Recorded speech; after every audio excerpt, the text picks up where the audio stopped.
Yeah, and as you're kind of talking, I'd love to just hear about. Can you share a little bit about the Stacks Pack? Like, when did you start it? How it came about? And a little bit about your bookish content creation, just your overall membership process. I'd love to just hear what Like you the thought. Patreon? Yeah, the Patreon as well Yeah, as just because for us we do membership clubs, so I'd love to just hear right. like what made you go into doing your membership and how do you think about creating value for your members.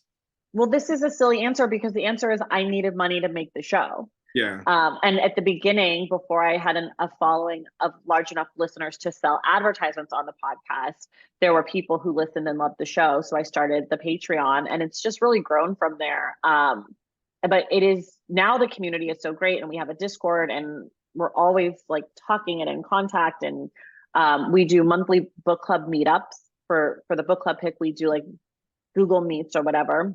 So I get to see a good chunk of them.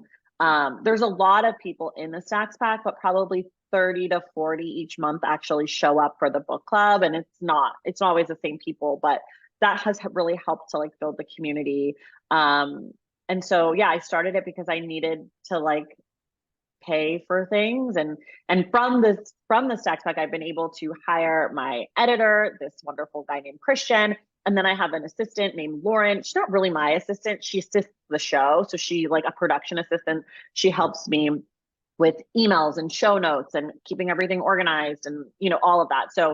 Um so I was able to hire Lauren as well from that. I wouldn't have been able to do the tour if I didn't have like the money from the Stacks Pack to be able to like hire people to help me put it together.